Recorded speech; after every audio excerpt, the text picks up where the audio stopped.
who are those Afghan forces that literally fought alongside British troops, should have been given sanctuary in the UK because...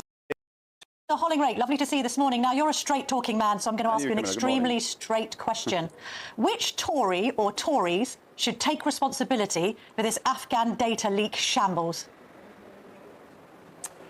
Well, I think they have taken responsibilities. Ben Wallace was the Secretary of State. I think Grant Shapps was Defence Secretary at the time, and then Ben Wallace following that, I think. So they have taken responsibility. They did the right thing in terms of protecting the names of those people that were released, not by them, of course, but released by somebody in the lower ranks of the MOD. Of course, you can call for somebody's resignation when something goes wrong, but in life, things go wrong. What you've got to think about next is what do we do about it now? So, I mean, so you can call for resignations, but those people are not even members of Parliament anymore, but they sought to do the right thing after somebody lower level in the Ministry of Defence made the mistake of releasing the names of those people. But this is an epic level of bungling, isn't it? We've got a situation where, according to Johnny Mercer, your former Conservative colleague, about 1,000 to 1,200 members of the Triples, who are those Afghan forces that literally fought alongside British troops, should have been given sanctuary in the UK because they literally face being murdered by the Taliban. We've now got over 25,000 Afghans who have come to the UK, of whom 15 and 16 don't have any right really to be here. We don't really know who they are or who they're linked to. Some of them might be actual Taliban. And the Home Office has lost its grip on who they are and where they are. And unfortunately, the Tories must take some responsibility for that, mustn't they, Mr Holinrake? Well, Ben Wallace did. He's been quite clear in his interviews, and you can follow his threads on Twitter. We took a lot of time to make sure the people coming here, and that did, you could say that put some lives at risk, the fact we had to take time to make sure people were properly vetted in Afghanistan before they came here. There's always, of course, that's got to be that balance with people's UK citizens. That's got to be the primary importance. But these people fought for us in other jurisdictions. Sure, we've got a some responsibility of them did. for them. Obviously, the mistake happened. Obviously, the mistake, well, and they're dependent. Lots of them didn't. We've got to support that. What, sorry? Lots of these people didn't fight for Britain. They were just on a list. So what I'm saying is, from your perspective now, in order to try and undo some of this damage, should we retrospectively check every Afghan that's come in, make sure that their claim is legitimate, and if it isn't legitimate, what do we do about them? Well, of course we should. And if anybody's here illegitimately, they should be deported. And then we had a plan for that, of course, in Rwanda, and this current government scrapped it. We could have done that. Of course, it's more difficult to deport people to places back to Afghanistan when you've got the Taliban in control. But we had a solution for these people, like who come from Syria or come from Afghanistan. That was what Rwanda was all about. So you could send people to Rwanda, which would be the right thing to do if people are here illegitimately, and you can't send them back to their home nation. OK, so Ben Wallace leaves office, Grant Shapps takes over, an injunction is turned into a super injunction. Shapps then says on Friday that he's surprised the super injunction lasted that long. He's the one who extended it weeks before the last general election. The conclusion one automatically draws is that you extended that super injunction to avoid embarrassment before the country went to the polls. Well, it's interesting you say that when Labour extended it 8 times themselves. So I don't think that's right. Well, what about I'm sure you people made the extending decision. it? If it was a bad idea for Labour to extend it, you shouldn't have extended it. I didn't say it was a bad idea. You said it was a bad idea. I said... Is it a bad idea to extend a super injunction to protect people's reputations? Well, I don't think it's to protect people's reputations. It's to protect people's lives. That's what it was there for. Now, I'm not close enough to that particular decision to decide whether Grant Shapps was right or the Labour government was right to extend it 8 times. But I'm sure they did it for the right reasons, to try and protect people's lives. That's why they did it. Now, it's easy for you or anybody else to stand on the sidelines and criticise, but these judgments are difficult. These decisions are difficult. And I have no doubt that Grant Shapps and Ben Wallace made those decisions in the right interests of UK security and the safety and security of those individuals. But the execution may have been wrong. I mean, I'm standing from the sidelines concerned that the taxpayer has funded, to an estimated tune of £6 billion, the possibility of importing actual Taliban terrorists to the UK. That's my concern here, Mr Holinrake. Well, and I think it's a concern that's shared by most people watching.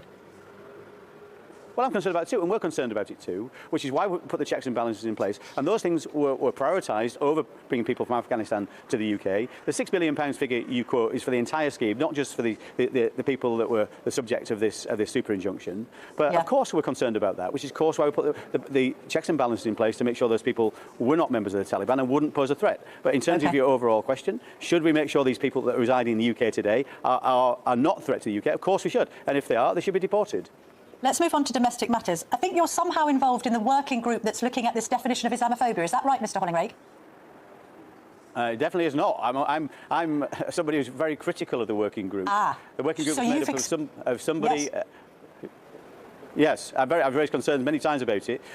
This is effectively a working group that's chaired by Dominic Grieve, who is in favour of a definition of Islamophobia, which I am not, and the other four people in the working group are all Muslims, and there's nothing wrong with moderate Muslims in this country. We're not talking about Islamists here, but nevertheless, you're looking at this from one side of the equation. I'm very concerned that we end up with a definition of Islamophobia which shuts down free speech and any criticism of a religion.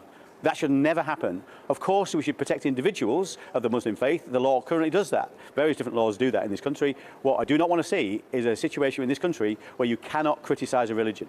I'm very critical of some of the practices of some of the Muslim communities in this country. Cousin marriage, for example, Sharia councils, very critical of those things. I should be able to be critical of those things. And I fear this new definition will mean I cannot be critical without being criticised as being an Islamophobe. And the most pernicious effect of this, of course, is when our public sector organisations implement this kind of definition, and it will end up shutting down free speech and making sure people in this country are not all treated equally. Some will be more equal than others. Forgive me, yes, because you've said that you think there should be more critical voices in this working group, and you've also raised concerns that the Labour government seems to be keeping the members of this group in secret. We're not finding out who's on this group and which bodies they represent. Well, the members, we do know who the members are, and I've just quoted who they are, but the big thing they were getting wrong was this whole, it's not even a consultation, not a public consultation. They were sharing the position on this, or the questions on this, with a select number of people. The report that they write will then be presented to Lord Khan, and he will make a decision, as will Angela Rayner, in secret, about what they should do on a definition of Islamophobia, which many rational commentators are totally against.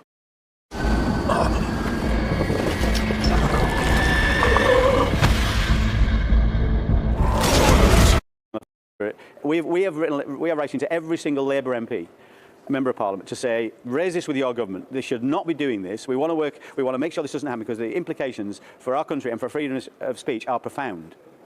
When it comes to votes at 16, why do only 10% of under-18s want to vote for the Conservatives, Mr Holinrake? Has the whole notion of a young Conservative now become an oxymoron? We are seeing many young Conservatives come back to our party, I'm pleased to say. And there's no doubt in the past we've become, because of Brexit perhaps and other things, some young people have turned away from us. I think it was only about 2015, a third of young people supported our party, as did the Lib Dems and Labour, the same percentage as Lib Dems and Labour. But there's no doubt we've lost some of that vote. We need to get that back. And the way we do that is talk about what the Conservative Party is really about. And that's about opportunity. It's about an optimistic message of opportunity and ownership, about buying your own home, starting your own business. That's what powers our economy. That's what we should be supporting and celebrating. And finally, the reshuffle rumours. Have you heard them? Is your position safe, Mr Holinrake? Who should go from the shadow cabinet? I have no idea if they're true or not, and whatever Kemi Badenoch asked me to do, or if she asked me to do nothing, I'm very happy to support the team. What, so you're saying you're happy to be fired? Of course. If Kemi Badenoch thinks there's somebody better to do my job, that's her decision to make. You're a team player, Mr Holinrake. Thank you very much indeed for that, the clarity of that final answer. Lovely to speak to you this morning. Thank you. Pleasure. Well, there you have it. Somebody electing to be reshuffled. Probably mean he'll keep his job, actually, because that is taking one for the team. And I tell you what she needs right now, Kemi Badenoch, and that's team players. Right, coming up next, we're going to be speaking to Kerry Menai-Davis, who is going to be telling us about his campaign for Hughes Law, which is on behalf of his son, who he lost to cancer at the age of 6. And also be speaking to Steve Reid, the Environment Secretary. Going to be asking him about our waterways and whether they're too polluted, water bosses, votes at 16, and Diane Abbott. Why don't they just expel her completely from the party? That's all coming up next. Don't go anywhere.